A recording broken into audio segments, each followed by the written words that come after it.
Next targets on the list could be the electric grid and even Wall Street. Wow. So just how vulnerable are we in reality to a hack that could debilitate our entire economy? Here to weigh in is the House Cybersecurity Chairman, Pennsylvania Congressman Patrick Meehan. Congressman, how vulnerable are we, and what can we do with the government to work with the private sector to get us less vulnerable?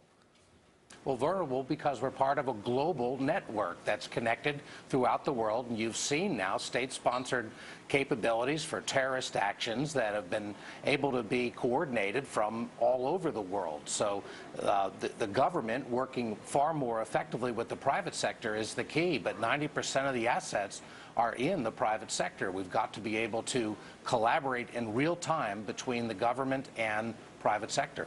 Do you believe, in fact, that if those like North Korea are suspected of being behind this solely or with others, that they should be back on the list of state-sponsored terrorism? That's certainly one of the options in terms of how we respond to this. It could include some form of sanctions. It could include moving closer to South Korea in some kind of a pivot.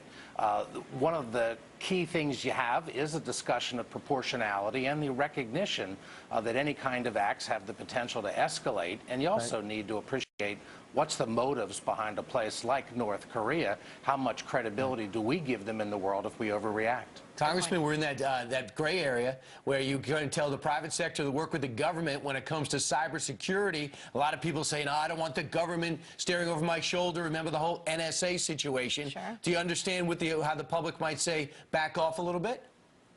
Very much so, but that's why the new legislation that we passed, which includes privacy protections, was endorsed by the Chamber of Commerce and the ACLU as being both pro-security and pro-privacy. And what it does is it enables there to be protections against abuse by the government of private information. Does it rank offenses in terms of crime or terrorism and then the consequences that would go along? Well, certainly you're looking, as we discussed in the past, crime has been the primary motivation, but terrorism is now something that's of equal concern, and particularly when you get sophisticated actors. Now, this is not something where the big four, China, Korea, Russia, and Iran, usually have a reason not to try to engage in terrorism, but, you know, this is an act in which they have. Yeah, it's just amazing because the first hack into Sony was from Bolivia. The second one was Thailand. So it's happening from everywhere. And I think America, if we don't go have short-term amnesia, will be behind you as you push this legislation through. Congressman Patrick Meehan, thanks so much. Thanks, have a great Christmas. Thanks so much. Great to be with you. All right. Coming up.